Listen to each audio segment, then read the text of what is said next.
Hello everyone. இன்னைக்கு நம்ம ஒரு மலையாள மூவியை பத்தின தமிழ் ஃபுல் எக்ஸ்பிளனேஷனை தான் பார்க்க போறோம்.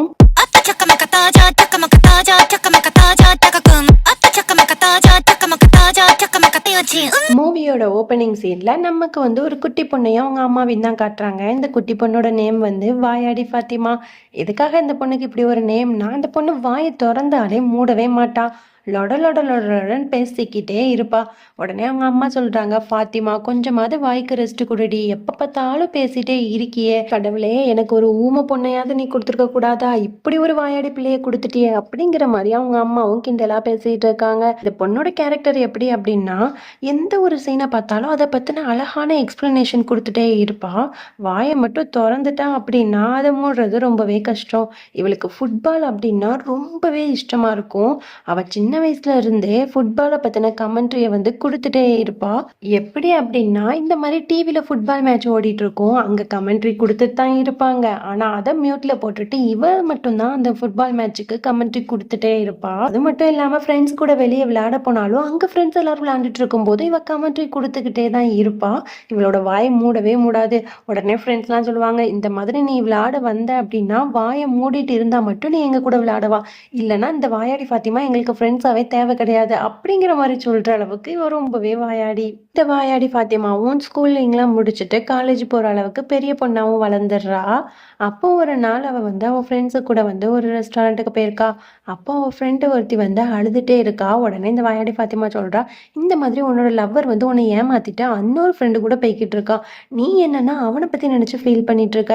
இன்னைக்கு அவன் வந்தோடனே நீ பிரேக்கப்பை மூஞ்சிக்கு நேரா சொல்லிட்டு அவனை விட்டு விலகி போயிடு அப்படிங்கிற மாதிரி இங்கேயும் லொட லொடன்னு பேசிட்டு இருக்கா. அவ ஃப்ரெண்டு அழுதுட்டு இருக்கான்னு கூட பார்க்காம உடனே அந்த இடத்துக்கு அந்த ஃப்ரெண்டோட பாய் ஃப்ரெண்டு வந்துடுறான். வந்த உடனே அவன் இருந்துட்டு அந்த வாயாடி ஃபாத்திமா பார்த்துட்டு, ஐயோ இவளா, இவ இங்கே இருக்காளா அப்படிங்கிற மாதிரியும் அவனும் ஷாக் ஆகுறான். அதுக்கப்புறம் எல்லாரும் உட்காந்துருக்க இடத்துல உட்காடுறான். உடனே என்னாச்சுமா பேபி அப்படிங்கிற மாதிரியும் அவனோட கேர்ள் ஃப்ரெண்டை பார்த்து கேட்டுட்டு இருக்கான். உடனே இந்த வாயாடி ஃபாத்திமா சொல்றா, இந்த மாதிரி நீ வேற ஒரு பொண்ணு கூட ஒரு ரெஸ்டாரண்ட்டுக்கு போனதானே, நான் அந்த சிசிடிவி கேமரா ஃபுட்டேஜை எடுத்து வச்சிருக்கேன், எவிடன்ஸ் எல்லாமே என்கிட்ட இருக்கு அப்படிங்கிற மாதிரி சொன்ன உடனே அவன் எல்லா உண்மையும் சொல்ல ஆரம்பிச்சிடுறான். ஆக்சுவலா இவகிட்ட எந்த எவிடன்ஸுமே இருக்காது, சும்மா போட்டு வாங்கி இந்த மாதிரிலாம் இவங்க ரெண்டு பேருக்குள்ள பிரேக்கப் பண்ணி விட்டுருப்பா. அதுக்கப்புறம் அப்படியே இந்த ஃபாத்திமாவோட அண்ணனை தான் காட்டுறாங்க. அவன் அவனோட ஃப்ரெண்ட்ஸ் கூட எல்லாம் நின்று ஃபுட்பால் மேட்ச் நடக்கிறதுக்காக பத்தி பேசிட்டு இருப்பாங்க.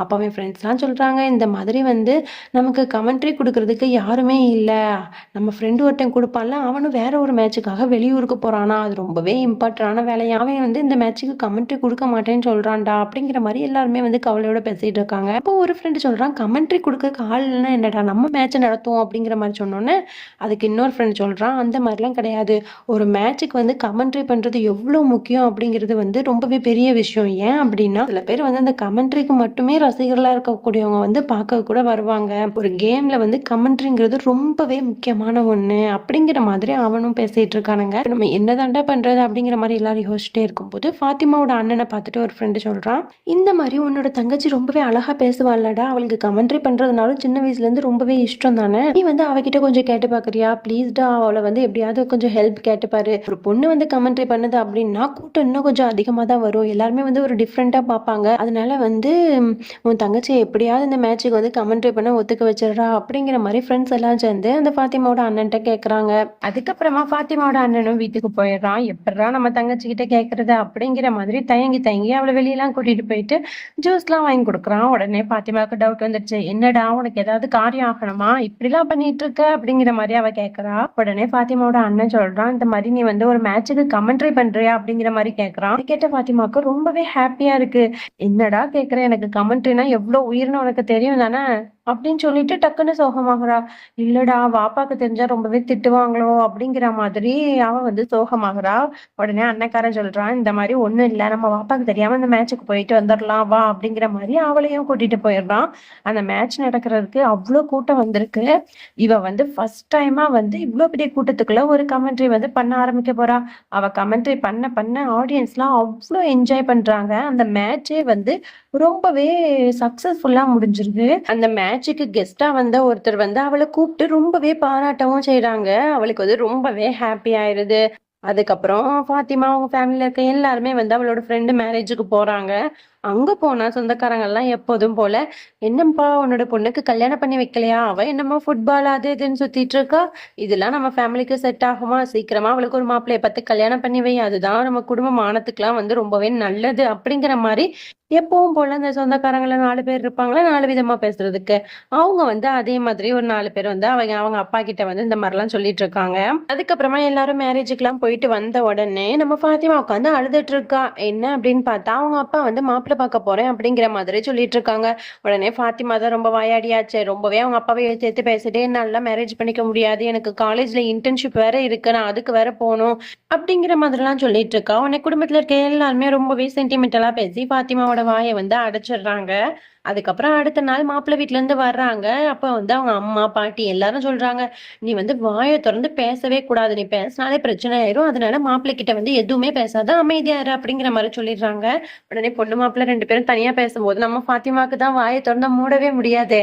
அவ இருந்துட்டு மாப்பிள்ளை கிட்ட அடுக்கடுக்கா கொஸ்டின் கேட்டுட்டே இருக்கா. அவன் வந்து, "என்னடா இப்படி ஒரு வாயாடி பொண்ணுகிட்ட நம்ம மாட்டுனோம்னா அவ்வளவுதான்." அப்படிங்கிற மாதிரி அவன் இருந்துட்டு, "இந்த பொண்ணு எனக்கு பிடிக்கல." அப்படிங்கிற மாரி சொல்லிட்டு போயிடுறான். உடனே ஃபாத்திமா வந்துட்டு சொல்றா, "இந்த மாதிரி எனக்கு இன்டர்ன்ஷிப் இருக்கு. நான் அங்க போறேன். நான் படிக்கிறேன். என்னை விடுங்க. இப்பலாம் எனக்கு கல்யாணம் வேணாம்." அப்படிங்கிற மாரி சொல்லிட்டு அவளோட ஊர்ல இருந்து வெளியூருக்கு போய் படிக்கிறதுக்காகவும், இன்டர்ன்ஷிப்காகவும் போயிடுறா. அங்க போயிட்டுமே வந்து நெறைய ஃப்ரெண்ட்ஸ்லாம் இருக்காங்க. அவங்க கிட்டலாம் எனக்கு இந்த மாரி கமெண்ட்ரி பண்றதுனா ரொம்ப பிடிக்கும். ஒரு பெரிய மேட்ச் நடக்க போகுதுல, அதுல எனக்கு கமெண்ட்ரி பண்ணணும் அப்படிங்கிறது தான் எய்மு. அந்த ஃபுட்பால் மேட்ச்சுக்கு எப்படியாவது வந்து கமெண்ட்ரி பண்றதுக்கான சான்ஸ வந்து நான் வாங்கணும் அப்படிங்கிற மாரி சொல்லிட்டு இருக்கா. அதுக்காக நெறைய ஃப்ரெண்ட்ஸ மீட் பண்றா. அவங்க மூலியமா இருக்க பொலிட்டீஷியன்ஸ மீட் பண்றா. அதுக்கப்புறம் அந்த பெரிய மேட்ச் நடக்கக்கூடிய அந்த டீம் கிட்டயும் பேசுறா. எல்லா பக்கமும் பேசுறா. ஆனா அவளுக்கு அந்த சான்ஸ் கிடைக்கவே இல்ல. ஒரு நாள் என்ன ஆகுது அப்படின்னா, ஒரு மினிஸ்டர் வந்து இந்த மாதிரி வந்து வீட்டுக்கு வர சொல்லியிருப்பாரு. இவளும் போயிருப்பா. உடனே அந்த மினிஸ்டர் வந்து, "எனக்கு சான்ஸ் வேணும் அப்படின்னா, நீ கொஞ்சம் அட்ஜஸ்ட் பண்ணி தான் ஆகணும்." அப்படிங்கிற மாரி பேசுறாங்க. உடனே இவளும் வந்து இது எல்லாத்தையும் ஃபோன்ல ரெக்கார்ட் போட்டுட்டு, அந்த இடத்துலயும் கமெண்ட்ரி பண்ற மாரியே வந்து அந்த மினிஸ்டர ரொம்பவே அவமானப்படுத்தி பேசிடுறா. அந்த மினிஸ்டரோட பொண்ணு கிட்ட இவ வந்து ஃப்ரெண்ட் ஆயிருப்பா. "இப்ப நீ வந்து எனக்கு அந்த கமெண்ட்ரி பண்றதுக்கு சான்ஸ் குடுக்கல அப்படின்னா, இந்த வீடியோவ வந்து நான் உன்னோட பொண்ணுகிட்ட வந்து போட்டு காட்டிருவேன். அப்போ உன் பொண்ணுங்க வந்து உனக்கு காரி துப்புவா." அப்படிங்கிற மாதிரி அவன வந்து மிரட்டிட்டு இருக்கா. அதுக்கப்புறம் அவன் அந்த இடத்த விட்டு வீட்டுக்கு போயிடுறா. போய் பார்த்தா அவங்க ஃபேமிலி எல்லாருமே வந்திருக்காங்க. அவங்க அப்பா வந்துட்டு டக்குன்னு வந்து ஃபாத்திமாவோட செவுட்டுலயே ஒரு அடி அடிச்சு வீட்டுக்கும் கூட்டிட்டு போயிடுறாங்க. உடனே அப்பதான் ஃபாத்திமாவுக்கு வந்து தெரிய வருது, இந்த மாதிரி மினிஸ்டர் கிட்ட வந்து பிரச்சனை ஆயிருக்கு அப்படிங்கிற மாதிரி தெரிஞ்சதுனால தான் ஃபேமிலி எல்லாரும் வந்து இப்படி நடந்திருக்காங்களோ அப்படிங்கிற மாதிரி அவளுக்கு தெரிய வருது. உடனே ஃபாத்திமா வந்துட்டு எவ்வளவோ அவங்க அப்பாவை கன்வின்ஸ் பண்ணி பாக்குறா. அதுக்கப்புறம் ரொம்பவே ஃபீல் பண்ணி பேச ஆரம்பிச்சோன்னா அவங்க அப்பாவும் கன்வின்ஸ் ஆயிடுறாரு. ஃபாத்திமா அதுக்கப்புறமும் வந்து அவளோட முயற்சியை கைவிடாம திரும்ப திரும்ப கமெண்ட்ரி பண்றதுக்கான சான்ஸை வந்து ஒவ்வொருத்தட்டையா போய் கேட்டுட்டே இருக்கா. அப்போ ஒரு நாள் என்ன ஆகுது அப்படின்னா, ஒரு ரொம்பவே பெரிய ஃபுட்பால் மேட்சுக்கான டீம் வந்து அவளை கூப்பிடுறாங்க. கூப்பிட்டுட்டு இந்த மாதிரி நிறைய இன்டர்வியூஸ் எல்லாம் பண்றாங்க. அப்ப பண்ணிட்டு இருக்கும்போது ஒருத்தருக்கு மட்டும் இவளோட கமெண்ட்ரி பண்ற ஸ்டைல் வந்து ரொம்பவே பிடிச்சிருக்கு. ஆனா மத்த யாருக்குமே இந்த ஸ்டைல் பிடிக்கல. ஆஸ் யூஸ்வல் எல்லா பக்கமும் இந்த பாலிடிக்ஸ் எப்படி விளையாடுமோ அந்த மாதிரிதான் அந்த மீட்டிங்குள்ளேயும் விளையாண்டுட்டு இருக்காங்க. உடனே வந்து ஃபாத்திமா வந்துட்டு சொல்றா, "எனக்கு இந்த ஃபுட்பால்னா ரொம்பவே உயிர். இந்த ஃபுட்பாலை பத்தின எல்லா விஷயங்களுமே எனக்கு தெரியும். அந்த ஆர்வத்தினாலதான் எனக்கு இந்த கமெண்ட்ரி பண்ணணும் அப்படிங்கிற ஆசையே வந்துச்சு. இது வந்து ஒரு சாதாரண ஒரு பொண்ணோட மிகப்பெரிய லட்சியம்." அப்படிங்கிற மாதிரி ரொம்பவே வந்து மோட்டிவேஷனலா பேச ஆரம்பிச்சோன்னு அங்க இருக்க டீம்ல இருக்க எல்லாருமே வந்து ரொம்பவே வந்து இம்ப்ரெஸ் ஆயிடுறாங்க. இவ அது மட்டும் பேசாம ஃபுட்பால்ஸ்ல இருக்கக்கூடிய ஒவ்வொரு டெக்னிக்ஸ பத்தியும் ரொம்பவே அழகா எக்ஸ்பிளைன் பண்றா. உடனே இதெல்லாம் பார்த்துட்டு அந்த டீம்ல இருக்க எல்லாருமே வந்து இவங்கள அறியாமலே அவளை வந்து பாராட்ட ஆரம்பிச்சிடுறாங்க. அதுக்கப்புறமா அந்த நடக்கக்கூடிய மிகப்பெரிய ஃபுட்பால் டோர்னமெண்ட்டுக்கு நம்ம ஃபாத்திமாவும் வந்து கமெண்ட்ரி பண்றதுக்காக செலக்ட் ஆயிடுறா. அந்த பெரிய டோர்னமெண்ட்டும் நடக்குது. இவ அழகாவும் கமெண்ட்ரி பண்ணி ரொம்பவே ஃபேமஸும் ஆகிடுறா.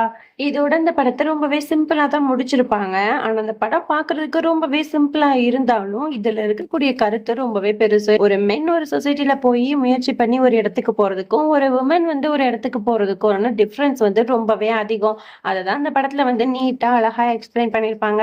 இந்த படத்தை பத்தின உங்களோட கமெண்ட்டை வந்து கமெண்ட் செக்ஷன்ல மறக்காம வந்து சொல்லுங்க. இதே மாதிரியான ஒரு இன்ட்ரெஸ்டிங்கான ஒரு மூவியோட நான் உங்களை சந்திக்கிறேன். பாய் பாய்.